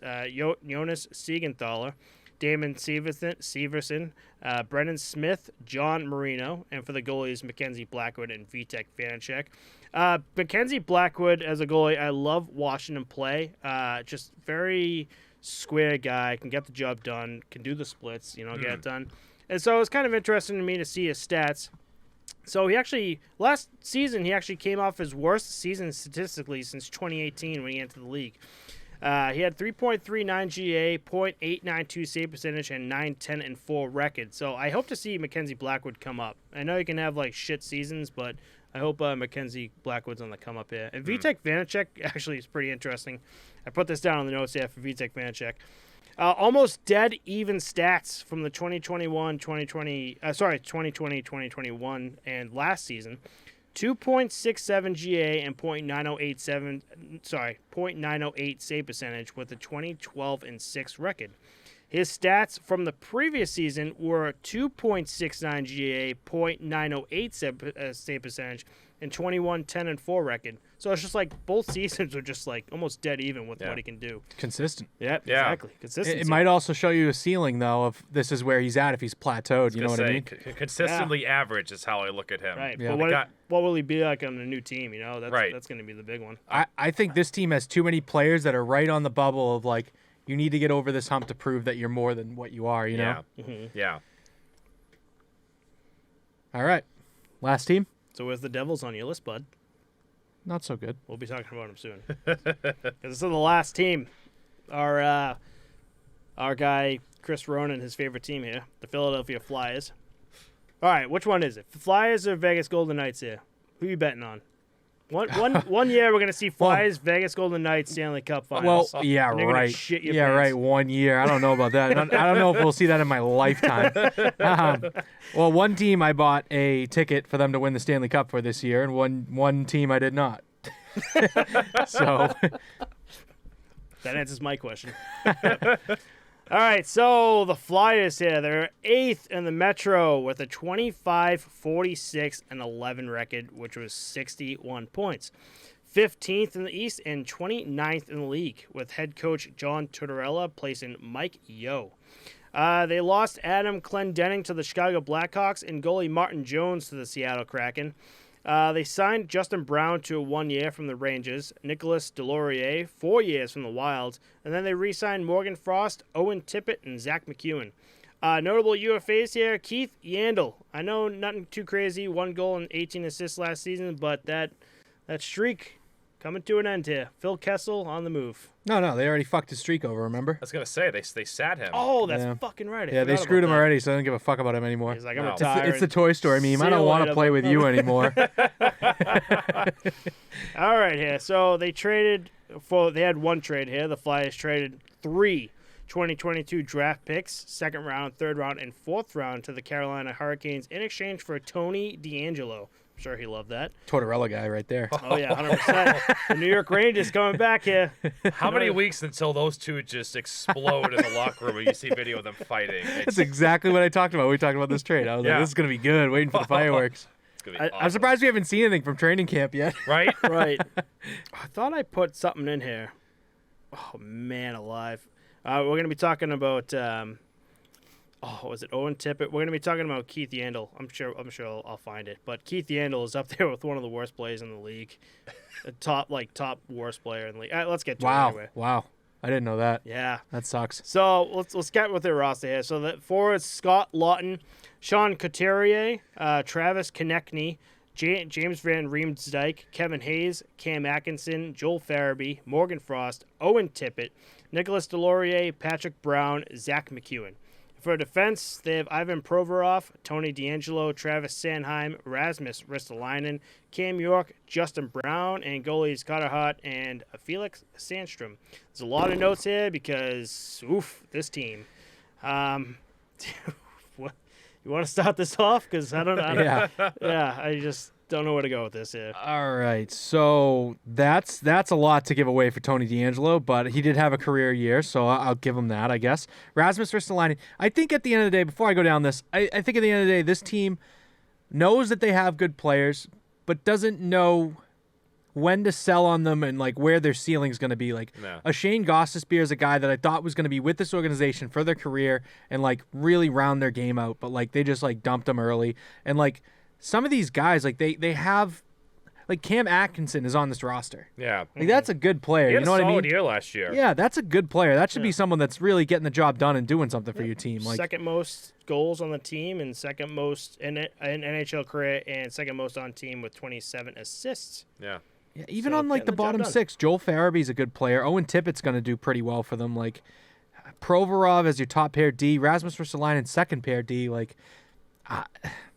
another New Jersey Devils. Like Yeah, just a kind of a middling team. Nobody. Yeah. I mean, Couturier is a good player, but he's had injury problems, and that's a guy that they depend a lot, especially now without Claude Giroux. Yeah. that's what I was just going to next. No Giroux is like, dude, That hurts. they have no fight in them. I feel like. Talking about Couturier here, 6 goals and 11 assists last season. Worst career stats since 2012-2013, where he only played 46 games. So imagine that. You're worse than the fucking season you only played 46 games. Yeah. Right. Did they have any injuries to start the year? Just Ryan Ellis right Okay.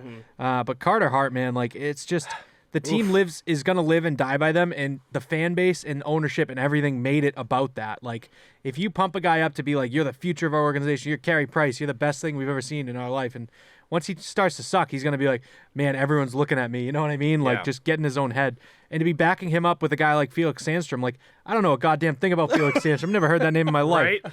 And you brought in a Martin Jones. We've talked about this multiple times, but like you brought in the worst goalie in the league to back this guy up. You need like a veteran presence, a guy to almost make him compete for that starting job and like tell him he's the young dog that needs to sit in the back for a It's little like bit. And Olmark to the Swayman. Yeah, That kind of yeah. thing. And 2 seasons ago, they had Brian Elliott, the 42, 43-year-old backing up. But he got the job done better than Carter Hart did. But I think a Brian Elliott's like a Yaroslav Halak. He's not a guy that's going to make you fight for your starting job, but he's going to be the stopgap that makes it so that, holy shit, our starter's dropping like half of his games when he shouldn't be, and this guy's going to, carry the weight a little bit, yeah, you know? 100%. Let's get into James Van Riemsdyk because I found the player I want to talk about. This is a little curveball here. So he's got the fourth worst plus minus in the league with a minus 33. The league worst was teammate Keith Yandel with a minus 47. Yeah, he won the green jacket last year. Holy shit.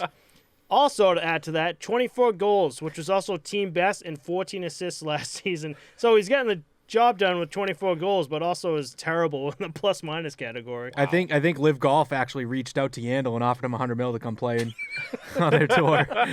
Hey, we saw this massive We saw those numbers. It's insane it was. You put up minus 47? That's nuts. That's nuts. He must be one of the best players in hockey. Want to try golf?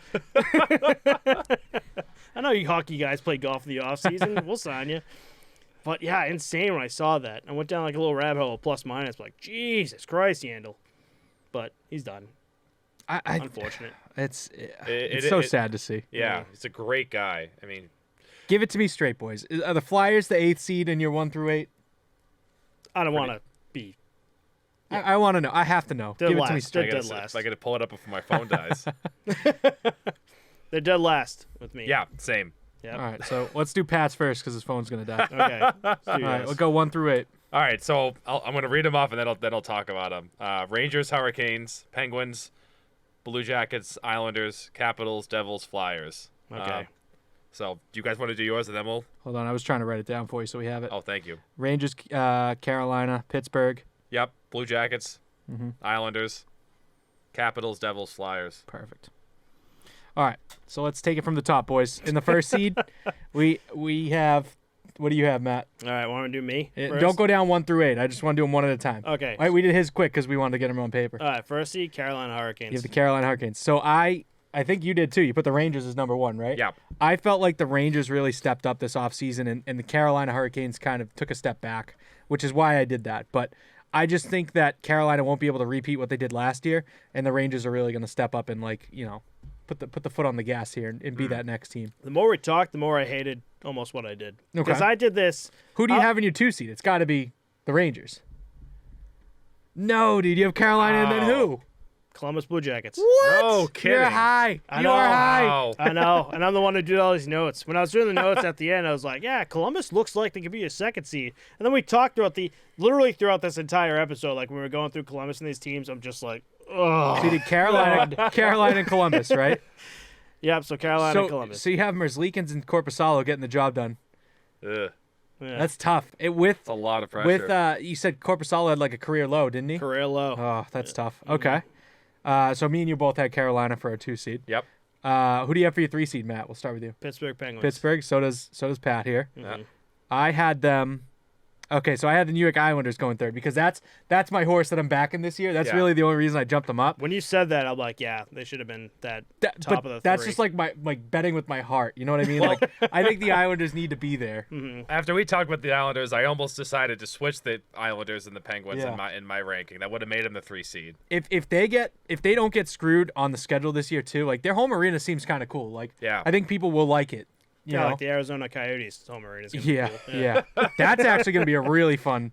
We're going to have fun with that. Yeah, we are. All right. So you two had Pittsburgh. I had the Islanders. So then in your 4 slot, New York Rangers. New York Wow. Rangers. That's our fucking 1 slot. If I can slip, A wild card. I still think Carolina Hurricanes are going to take 1st, but if I could slip anything, it'd be the Rangers in 2nd and Columbus Blue Just Jackets. flip 'em, in yeah. 4th, Yeah. And then Pat had Columbus in 4th, and I had Pittsburgh in 4th. Okay. So we all have Pittsburgh in our top 4. Nice. Okay. All right. And then next up in the 5th seed, New York Islanders. Islanders for Matt. My handwriting is atrocious. I can't even keep up with this. Islanders for Matt. Islanders for Pat, too. Yeah. In the 5th seed, Nice. just outside the playoffs. I put Washington here. Whoa. Yeah. That's it's pretty high up for them, I think. They're going to be a bubble Hell is team. your 6th?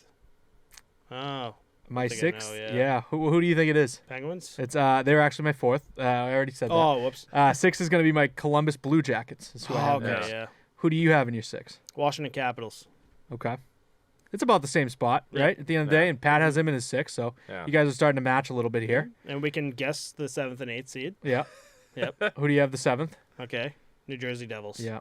And you and Pat mirrored, and I bumped my Flyers up one seed. Okay. Because All right. I put them in the comeback. playoffs last year, and I learned my lesson. Wow. But I just can't put them last. They got to get up Come on, get out of that. Get up. know what's crazy about Don't the kick a Flyers? dog when it's down. I'll do a bet. If they are not if they're a 7th seed, if they just go up 1 from 8th to 7th, That's a win. That's a win on the season. That's a win. But also, think about it like this, right? Their only UFA is Keith Yandel, who is the worst plus-minus in the league. So statistically speaking, if they don't sign him, they're going to be a better team. Right? Like, You're not wrong. I mean, unless they sign someone that's going to put up negative 50, right? Right. I don't know. All right. All right, so let's run through them real quick. So I have the Rangers, Carolina, Islanders, Pittsburgh, Washington, Columbus, Philly, New Jersey. Matt went Carolina, Columbus, Pittsburgh, Rangers, Islanders, Washington, Devils, and Flyers. Yep. Pat went Rangers, Carolina, Pittsburgh, Columbus, Islanders, Washington, New Jersey, and Philly. Love it. Yeah, and it's I was talking to Pat about this off air too before. It's kind of weird because you can't really draw the line of who's in and who's out for playoffs because you can have a 4-4 go, or you can have 5 from one division and 3 from the next, like we had in the West last season. Mm-hmm. So it's kind of weird to see. I've seen a lot of talk online, like comments, people like promoting it, like they really should go back to the 1 versus 8 kind of format. Like I think that's how you get the best competition at the end of the day. You know what I mean? Like the best team should knock out the 8 seed, and the 8 seed can upset the 1 seed, and that makes it like so much cooler, so much more. I don't know, more hype, more stuff to talk about just in general. Yeah. So, Yeah. I don't know. That's what I'd like to see personally. Yeah. No, I'm 100% with you. Yeah. Well, yeah. I think if we've been we've had this format for a number of years now, and you kind of get sick of seeing the same teams play over and over again. Be nice to get back to have the ability to play anyone from any other have the ability to play someone from the other division in any round, and rather than like you have to be a wild card team to get a team in the other division, or you got to wait if you're in the if you're in the top 3, then you got to wait 2 rounds to get into that. So Yeah. I think that would help. So if I had to change one thing in the NHL, this is what I would do for the playoffs. I've noticed that there's been a lot of like crazy overtime games, like they're going so long, it's getting stupid, right? It changes the thing. Don't things. say shootout. No, fuck the shootout. Shootout shouldn't even be regular season. That's not an option. I think it should just be endless 3-on-3 overtime for that. Oh, But it. Get Work these gassed. plays to death. yeah, right. But in the playoffs, right? The first overtime is 5-on-5. The second one is 4-on-4. Yeah, and if you go I've heard 3, it this. should go to 3-on-3, right? Yeah. Like I think that's kind of cool. Yeah. It fucking sucks for those guys, but like Right. now they're tired And and if they it goes don't want to 4, lose. 2-on-2. How quick would that go? How fucking fast would that go? That'd be funny. 2-on-2. Oh my god. It'd be unbelievable. That's so much Watch ice. like McDavid and Draisaitl just win the face off. They and would go be down doing wild changes too. Like the second that you're near this side of the bench, you're changing for the guy on that end because it's giving him that many extra feet of ice. Right. And he's fresh off the bench too. Like, Quick, he's only got 30 feet of ice. We got this. yeah. Oh. Imagine that, 2-on-2 or 1v1. I would not want to Same watch thing. that. If you're changing, you got nobody to pass the puck to. You got to hold it while your other Yeah. guy's coming on the ice. It's usually pretty quick. Or, you know what you could do is do... I feel like make it longer. Be like, instead of like a 5-minute overtime, 10-minute overtime. You're talking regular season now. Yeah, regular season. Yeah, 3-on-3. 3-on-3 for 10? minutes. Yeah. I could see that. Yeah, I could because at the end of the day, right? I feel like the 3-on-3 with 5-minute overtime. You know, I can and I can't. So my first thought process was that's a good idea because in a 5-minute 3-on-3 overtime, they're taking their first line and they're running them as much as they can, like giving them as much ice time as they can to take up that space. Yeah. If you make it 10 minutes, I was thinking good because now they'll roll through their second and third lines and, get the legs out there. They aren't going to want to do that. They're going to be like, I want my top line out there for 10 fucking minutes if I Right. could, Right. So I don't know. Yeah, you I don't know if it would you be run better the risk or of worse. burning those guys out. Yeah. The strategy, the amount Depends of on the like coach. strategy it would change. Remember the weird stat that we had? It was some Russian league. I don't think it was KHL, but they had stats on when the team was. What was it? When they were on a power play. I forget what it was. They were on a power play, and they were tied. They would pull. That's what it was. They would pull the goalie, so they would have 6-on-4, and like something like 70% of the time they would win. Really? Like, it almost became worth it to That's do got to it. be like a Colorado, somebody that just dominates puck possession. Yeah. It isn't worried about turning it over. And I don't know what the Interesting. ice measurement is in KHL or Russia, whatever league this was, because if it's Olympic, Is that Olympic that size? that Yeah. would make a lot more sense. Yeah. And Yeah, right. out in the European areas, they'll do more puck possession games, soccer style, Yeah. versus NHL run and gun. Yeah, right. So that would make more sense too, actually. So that probably wouldn't work in the NHL to pull your No. goalie when you're tied Yeah. But on a Olympic power size, play Yeah. because there's more space and Yeah. more, different More room mentality. in the back of the net, you know? You don't want to pull a Capitals either from last season and throw one into your into your own empty net from the other end of the ice. Yeah, there's been some weird moments. It's funny to see. Yeah. I went back and saw the moment, I think it was last season, where I don't know why Tuukka thought it was, I don't know why he thought I it know was this. A penalty. Yeah, he went penalty. to the Yeah, he bench. pulled himself. Yeah, and I love how, like, it was But he like skated a hot, back and caught himself, right? I love how it was a hot mic, because he's just, like, casually, like, not even, like, rushing, he's just casually going to the ice, and, like, the entire team is just like, Oh my God, get in the go! fucking net, Yeah, go! yeah. And then he's like, oh, just laughing it off. I'm like, I want to be laughing Dude, it off. when that one in. I first started playing men's league, it wasn't even like that recent, but like the ref had his arm up as my players were leaving the defensive zone because the offensive player was offsides, right? But like my guys had possession, so like I wasn't really like understanding why he did. So I was like, oh, we must be getting the call. So I went to the bench and got on the bench, and they're like, they saw like the ref had his arm up. They're like, oh, cool. And then he puts his arm down, and me and the bench are like, what the fuck? So we were like, okay. And then like no whistle blown, and they ended up scoring on the empty net. I'm like, Yeah. what the fuck just happened? It was very bang bang, but like at the time I was like, you guys saw he had his arm up, right? Like what the hell was that, Right. But like it also makes sense on the sense of like it should have been, a delayed offsides kind of thing. I don't know. I don't know enough about officiating. Do you raise one arm for offsides and the other arm for a Oh, penalty? dude, that would be a lot for players to Oh. even think about too. Yeah. But You know that what I might mean? be that. I wonder if that's the case. Yeah. Wow. we have hybrid icing for the power play hockey league. It's weird. You can beat an icing in men's league. Like what Yeah. the fuck? Yeah. These And, guys aren't here to skate, ref. Just blow Right? it. Oh. So the last game I played, which is the playoff game, I got pulled. So like I get to the bench, I'm just like I just shut the door behind me. I'm not looking because I'm just getting on, and the whistle was blown, and I thought the goalie stopped it, so I'm just kind of sitting there looking out, and I didn't really notice all the guys like going by me, so they're at the face-off dot, and the guys next to me like, "You gonna go fucking out there?" I'm like, "What are you talking about?" He goes, "Face-off dot." I'm like, "Fuck!" So I gotta like go right back out, but it's weird how like you can rush off the ice and just turn around. I don't So know what the they fuck I was needed going you with that, to back be in there honest. for the face-off because it was like towards your zone, or Yeah, was it was right at the zone. Oh, I got you. I Okay. see. Okay. Yep. Yeah. I was like, I don't know. You got 6 guys out there. Just one of you guys play goalie. Yeah, Just sit here for Just a little stand bit. there. Jesus. It's men's league. Man up. Put some hair in your chest. Here's my blocker if you need it.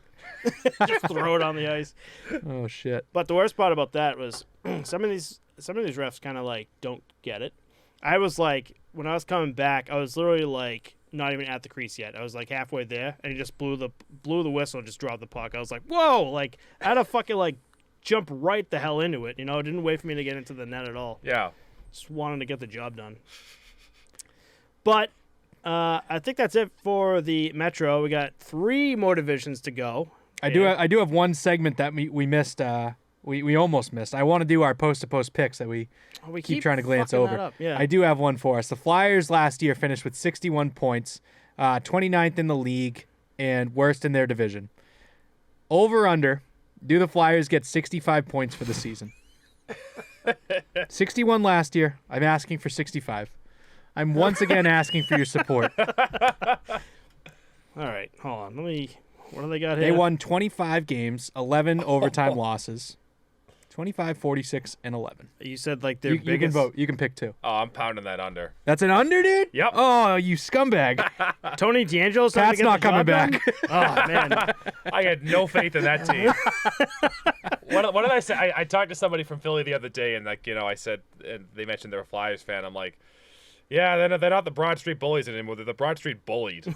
They're the laughing stock of the league.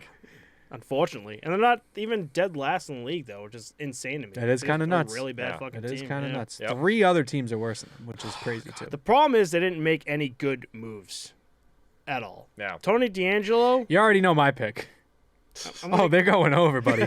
They're going over. Nice They're finishing with 66. 66. I'm with what the Metro's looking like. Actually, just the league is looking like. I'm gonna go under. Under. Yeah. All right. Bernie Sanders does not win again. Can you imagine if they go over? Yeah, Oh, I'm my God. gonna get the champagne out, like I said. I'd be shocked. Yeah. Hey, that's only 3 more wins than last year. That's all I'm saying. Yeah. So before we do the nip, want one more shout out to the league and everything? Yeah, no, I just like I said, I can't say enough good things about Boston Pride hockey. What they've done for me in terms of giving me a safe space to be myself, learn more about myself more than anything, and just kind of feel more comfortable in my shoes. I mean, I'm at the point now where I wear this jersey pretty much every pickup skate that I do, and I do that because I'm confident in myself, and that confidence came from playing with them. So I really they've just been such a good organization, and I'm psyched to just continue to grow with them and to see the rest of the organization grow in the years to come. We have so many good people now, people that we didn't have a few years ago that have just stepped up and done so much for us. So it's an exciting time. It's awesome. Pat, the coolest thing about what you just said too is it's something that like I can never fully like relate to too. The fact that like you can be confident to be yourself too. Like that's so fucking awesome, man. Yeah, that's great. No, it's thank you. Yeah, it's just that they're just a really good group of people. Yeah, like super down to earth. Just they care about you. They're more than happy to talk to you about just anything in life, really, about whatever you're going through. Right. And it's been phenomenal. It's done so much for me as a person. So just a group of like accepting, caring people. Yeah, it's great. I got it the first night I walked in, the first skate I ever did, and a bunch of people came up and introduced themselves, welcomed me.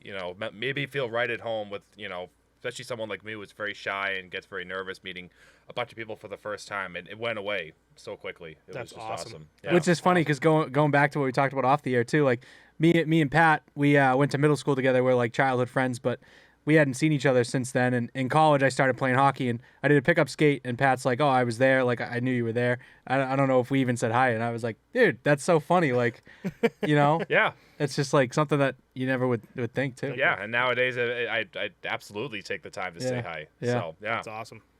I want to plug that website. Thanks. I want to plug that website one more time for us. Yeah, BostonPrideHockey.org. We also have an Instagram page. We're on Facebook. We're pretty much anywhere you can find us. So there's plenty of ways to get involved. I mean, you can sign up for our emails as well. That's how you get notified of all the different events, skates, everything that we have coming up. That's where you can, the website has everything as well, but the email is where you'll hear about things first. You'll get notifications about signing up for skates, expressing interest, and going to tournaments, all the different, things that we do. That's where you can really kind of stay in tune with it. Perfect. Awesome. All of those links will be below for us as well. And you guys are Boston Pride Hockey, but there's other groups that you're affiliated with, right? So on your website, do you think like people that are listening from elsewhere would find something on that website for them? Good question. Potentially. I don't know enough off the top of my head. There's probably a contact page on the website, yeah, too. we might even have like a collaboration page. Like, just to name a few, there's the Chicago Gay Hockey Association, CGHA, that just hosted the tournament we had there. There's the New York NYCGHA, New York City Gay Hockey Association, another very similar organization. Montreal, I don't know their full name. That's awesome. But they have their own. Toronto has their own. There's ones out in the West Coast. If we don't really see them much, as Vancouver has their own, Seattle has their own. They're all over the country. It's phenomenal. That's awesome. Great. So awesome to hear. Yeah. So this is what we normally do at the end of the episode. We know, you do not want to partake, but we do a nip at the end of the episode. So this is going to be awkward. My so we're going to do favorite. it right by you. That one's mine. Oh, it's yours? Yours is over there. I needed you to open it for me again. Oh, man.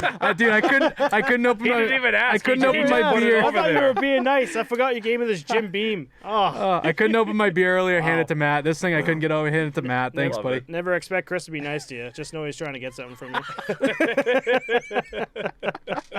Salesman. Let's go. Cheers, buddy. Cheers, bud. Cheers, Pat. Cheers. Cheers, boys. Ugh. What a great episode. Yeah, thanks again for coming on, Pat. This was awesome. Yep, Happy really to be here. appreciate I'm it. glad you guys invited me on. This has been a lot of fun. Well, I hope you liked it. I really do. I did. It's fun. It's fun getting into the weeds talking about hockey. I don't do it that often, and rarely do you have the time to really kind of go team by team, player by player. Right. It's a really great way to not, especially for someone like me that follows the Bruins really closely, but maybe doesn't follow the rest of the league as well. Right. It's a great way to kind of Learn get a a primer lot. for that. Yeah. And that now I'm inevitably going to pay more attention to these teams and kind of see how things play out, knowing that we've discussed it a lot. So. Yeah, especially the Flyers. They're under, right? Over, Under baby. 60. Over, yeah. baby. 24/7, you need someone to call and talk hockey, give me a shout, But anyways, thanks everyone for listening. If there's anything you want to see us cover next episode, let us know. Our links are in the description, and we'll see you all next week. Bye, guys. Peace.